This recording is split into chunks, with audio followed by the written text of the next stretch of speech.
In the heart of a battlefield where valor meets despair, the air crackles with tension as Confederate forces prepare for an audacious assault. What happens when the weight of history rests on the shoulders of a single command? As Colonel Edward Porter Alexander awaits the signal for cannon fire, a deadly game unfolds, one where miscommunication and fate intertwine. Will the artillery barrage silence the Union's defenses, or will it unleash chaos that seals the Confederacy's fate? Join us as we delve into the pivotal moments leading to Pickett's charge, where courage clashes with catastrophe and every decision echoes through time. But before we begin, be sure to like and subscribe to our channel to support our community. The signal to begin the cannon fire would come directly from Longstreet himself once all the infantry brigades were properly positioned. I was shown a cluster of trees within the enemy's lines as the target for our attack, which I was mistakenly informed was the cemetery of the town.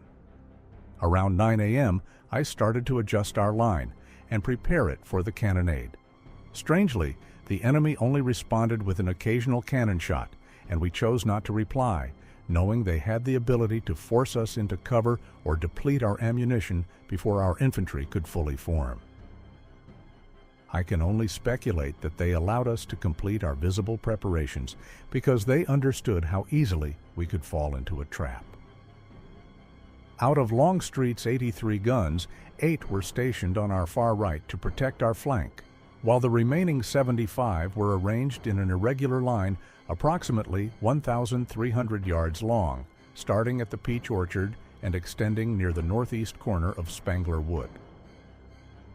While I was engaged in this task, General Pendleton offered me 9 12-pound howitzers from Hill's Corps, explaining that they could not use guns with such a short range effectively. I gladly accepted this offer and went to receive the guns under Major Richardson's command. I positioned them in a covered spot behind the main column, with orders to remain there until I called for them, planning to take them along when we advanced. A few hundred yards to my left and behind my line began the artillery from the 3rd Corps under Colonel Walker. This artillery consisted of 60 guns spread along Seminary Ridge all the way to Hagerstown Road, plus 2 Whitworth rifles located about a mile further north on the same ridge. In between these positions were 20 rifle guns from the 2nd Corps under Colonel Carter. Additionally, 4 more rifles from this corps under Captain Graham were placed about 1.5 miles northeast of Cemetery Hill. These 24 guns from the 2nd Corps were instructed to fire only solid shots due to their unreliable fuses. The 2nd Corps still had 25 rifles and 16 Napoleons that remained unused, while the 3rd Corps had an additional 15 howitzers available. It is important to note that out of the total of 84 guns from both the 2nd and 3rd Corps that could engage in battle, 80 were lined up parallel to the enemy's position, leaving as many as 56 guns inactive during this crucial time.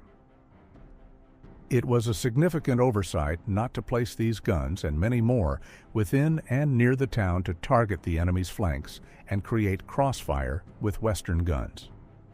The Federal forces had 166 guns ready at the start of our cannonade, and during this period, an additional 10 batteries were brought up from reserves, raising their total number engaged to 220 against our own count of 172. The process of forming our infantry lines took considerable time and was not well suited for such a demanding task. 6 brigades, amounting to around 10,000 men, made up the first line.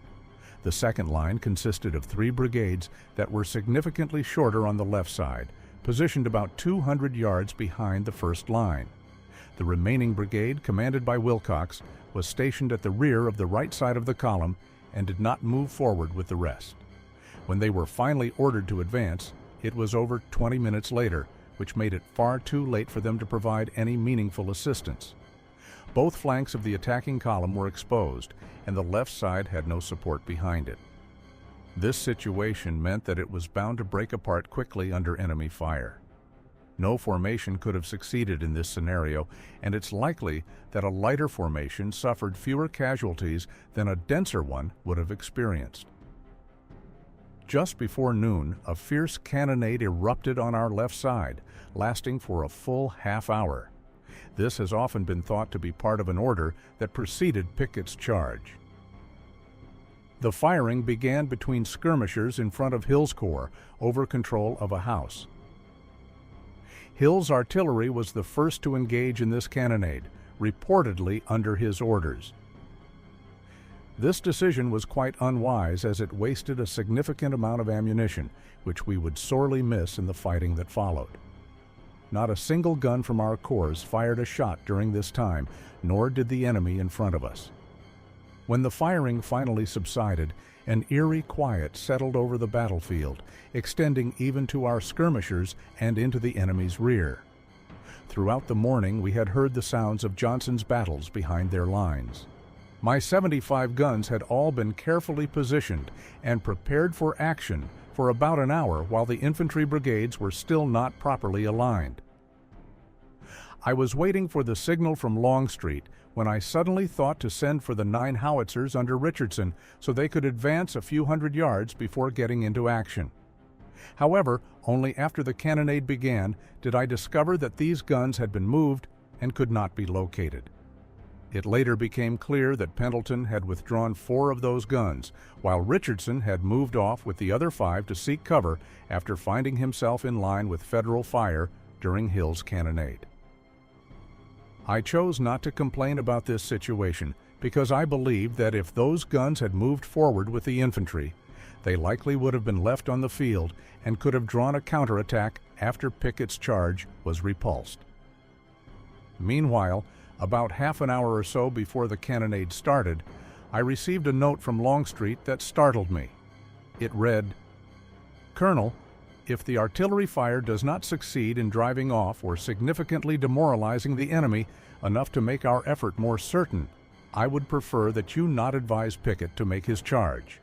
I will rely heavily on your judgment to determine this matter and expect you to inform General Pickett when the right moment comes." Until that moment arrived, although I fully recognized how strong the enemy's position was, I had not doubted that we could overcome it because I had confidence in Lee's orders. But now I faced a proposition where I needed to make a decision about whether or not we should proceed with an assault. Overwhelming reasons against launching an attack seemed clear before me. General Wright from Anderson's division was standing beside me as I read him Longstreet's letter and expressed my thoughts. It seemed evident that we were going to allow the cannonade to start first. Afterward, it would be my responsibility to decide whether or not Pickett should charge ahead. If we decided against it, we would have to return to Virginia to restock our ammunition, marking our campaign as a failure. I knew deep down that our guns alone could not drive off the enemy. However, I held on to a vague hope that perhaps with Ewell's and Hill's cooperation, something might change in our favor, even though I had limited knowledge about their positions or orders. I asked Wright what he thought about our situation. Is it as difficult to reach there as it appears? He replied that getting there wasn't really the issue. He had gone there with his brigade just yesterday. "There is a place where you can catch your breath and regroup," he explained. "The real challenge is staying there once you arrive because the entire Union Army is gathered there." At that moment, I failed to fully grasp what all this implied. The question seemed merely one of support, a matter for General Lee to decide. I had seen several brigades from Hill forming up to support Pickett and had heard rumors that Lee had mentioned a coordinated attack on the entire enemy force. Determined to gauge Pickett's feelings on this matter, I went to see him and found him both cheerful and optimistic about our chances. I felt strongly that once our artillery fire commenced, Pickett must be ordered to charge. However, I wanted Longstreet to be aware of my perspective on this situation as well. So I wrote him a note stating, "General, when our fire is at its best, I will advise General Pickett to advance." Longstreet must have felt deep disappointment at the failure of his hopes to prevent a pointless slaughter, as he was fully convinced of its futility. Yet even he could hardly have realized until later how unprepared Hill and Ewell were to support his assault and capitalize on any temporary success. None of their guns had been positioned for cooperative fire or to follow the charge, and much of their ammunition had been wasted prematurely. Although Pickett's assault did manage to capture the enemy's guns, there was no preparation to assist him. The entire burden fell on the 10 brigades involved, while the other 26 brigades and 56 fresh guns remained scattered spectators. At exactly 1 p.m., my watch indicated when signal guns fired and the cannonade began. The enemy responded slowly at first, but soon increased their fire. Determined that Pickett should charge, I felt an urgency to launch him as soon as I saw our fire having an effect. I estimated that about half an hour would pass between sending him the order and his column reaching close quarters. I couldn't afford to use more ammunition than what 1 hour of firing would consume, as we were far from supplies and had already fought for 2 days. Therefore, I resolved to send Pickett the order at the first favorable sign, and no later than after 30 minutes of firing. After 20 minutes, no positive developments had occurred. The Federal line had more guns than at the start, and its entire length, about 2 miles, was ablaze like a volcano. It seemed reckless to order a column to advance 3/4 of a mile over open ground against the center of that line on such a hot July day. However, action was necessary. I wrote a note and dispatched it to Pickett at 1:25 p.m. "General, if you are to advance at all, you must do so immediately, or we will not be able to support you adequately." The enemy's fire hadn't lessened significantly, with still 18 guns firing from the cemetery. Hardly had I sent this note when I noticed a marked decrease in the enemy's fire. I saw other guns limbering up and withdrawing. We often withdrew from Federal guns to conserve our ammunition for their infantry. The enemy had never practiced such economy. After waiting a few minutes and seeing that no fresh guns replaced those withdrawn, I felt confident that the enemy was feeling our punishment. At 1:40 p.m., I sent another note to Pickett. "For God's sake, come quickly. The 18 guns have gone. Hurry, for my ammunition will not allow me to support you properly." This was followed by 2 verbal messages conveying the same urgency from an officer and sergeant near my guns. The 18 guns had occupied the point where our charge was directed. I had been incorrectly informed that it was the cemetery. Soon, only a few scattered Federal guns remained active, yet Pickett's line still had not moved forward, despite being scarcely 300 yards behind my guns. Later, I learned what transpired after my first note was sent. It reached Pickett in Longstreet's presence. He read it and handed it to Longstreet, who stood silent after reading it. Pickett then asked, "General, shall I advance?" Longstreet knew it must be done, but hesitated to speak the words. He turned in his saddle and looked away.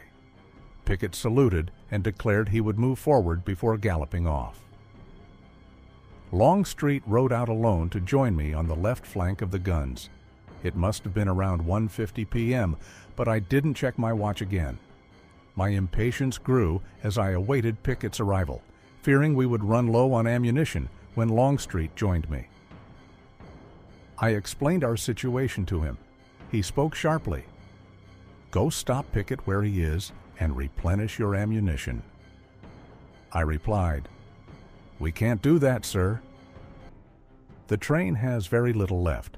It would take an hour to distribute it, and in that time, the enemy would take advantage. Longstreet appeared uncertain. Both of us were dismounted as we spoke slowly and with great emotion about what lay ahead. "I do not want to make this charge. I do not see how this can succeed. I wouldn't take action now, but General Lee has ordered it and is expecting it. I felt he was looking for my agreement, and if I gave it, he might order Pickett to stay where he is." However, I was too aware of my own youth and inexperience to share my thoughts unless directly asked. So I stayed silent while Longstreet fought his battle alone and followed his orders. The wait was short when Garnett appeared from the woods behind us, riding at the front of his brigade. I had served with him in Armistead back in 1858, and this was the first time I had seen him since Longstreet's Suffolk campaign. He saluted, and I mounted my horse to ride with him as his brigade passed through our guns. Then I rode along the line of guns to check their ammunition. Many had only canister shots left. Those with few shells were ordered to hold their positions. The guns that had a reasonable supply of suitable ammunition were told to limber up and move forward. During the cannonade, the reserve ordnance train had been moved from its original spot, and the caissons sent there had not returned. Only about one gun from the center could be ordered forward, but from the right, Major Haskell took 5 guns from Garden's and Flanner's batteries, which were part of the Washington artillery. Returning to the center, I joined the few advancing guns and moved to a rise just west of Emmitsburg Road. Once we opened fire, troops advanced to attack Pickett's division's right flank. Eshelman and Haskell soon opened fire from the left front of the Peach Orchard. The charging brigades were now close to the Federal lines, and musket fire was heavy. As we watched, they closed in on the enemy amid smoke and dust. We stopped firing and awaited the outcome. It soon became clear as enemy fire lessened and a stream of fleeing soldiers came toward us, pursued by some gunfire, but not as much as I expected. After about 20 minutes of reduced firing, I was surprised to see Wilcox's Alabama Brigade come forward from the rear. They had been with us at Chancellorsville and had recently won at Salem Church. They were sent to support Pickett, but were not part of his column. Now that everything was over, this single brigade advanced alone, without anyone in charge to stop them. They numbered about 1,200 men, with around 250 remaining from Perry's Florida Brigade on their left. It was both absurd and tragic. They advanced several hundred yards beyond our guns under sharp fire before stopping to return fire from some brush along a small ravine. Federal infantry soon moved out to attack their left flank. When Perry fell back past our guns, Wilcox moved around his right flank and managed to return to our lines at the Peach Orchard. His losses in this charge were 204 killed and wounded. Perry's losses were similar, with some prisoners taken. While Wilcox's brigade charged, General Lee rode up to join me alone, something that likely happened by design. We weren't firing, but holding our position to prevent enemy pursuit. I have no doubt Lee was concerned about this and came forward to help rally any fleeing soldiers if needed. He stayed with us for about an hour, speaking to nearly every man who passed by with encouraging words like, "Don't be discouraged, it was all my fault this time." He urged them to form ranks again when they reached cover, because all good men needed to stick together now. Lieutenant Colston, my battalion's ordnance officer, was with me as an aide. At one point, loud cheering erupted from the Federal lines, prompting Lee to ask Colston to ride ahead and find out why. Colston's horse balked at the spur, so he used a stick handed to him instead. Lee remarked, "Oh, don't do that. I once had a foolish horse too, and gentle measures worked best." Colston soon reported that the Federals were cheering for an officer riding along their line. Lee mentioned he thought it possible that Johnson's division in the Federal rear might have achieved some success. Clearly, he wasn't yet aware that Johnson had withdrawn to a defensive position around noon. Lee rode up and asked, "General, I hope you're not badly hurt." Kemper responded, "Yes, General, I'm afraid they've got me this time." Lee pressed his hand and said, "I trust not." Colonel Fremantle of Her Majesty's Coldstream Guards had also joined our group. We sat on horseback on the slope behind the guns where we could see over the crest, but our group of horses remained hidden from the enemy's view. Once all the fleeing soldiers had passed by and there was still no sign of a counterattack, Lee rode off to attend to other matters. I continued to hold my line of guns with a few adjustments until dark fell. There were some advances by Federal skirmish lines that we managed to keep in check with our guns, sometimes having to use canisters sharply. Thankfully, the Federal guns did not interfere with our position. Throughout the afternoon, I quietly withdrew one gun at a time to send for refitting, and by 10 o'clock our entire line had been retired back to the position from which the attack had begun on the 2nd. As the dust settles on the battlefield, the echoes of cannon fire fade into haunting silence. What price has been paid for glory? The remnants of bravery and sacrifice linger in the air, leaving us to ponder. Did valor triumph, or was it a tragic miscalculation? Colonel Alexander's choices resonate far beyond the field, challenging us to reflect on the weight of command and the fragility of human ambition.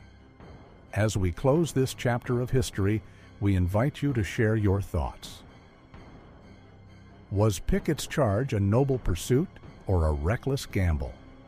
What lessons can we draw from this pivotal moment?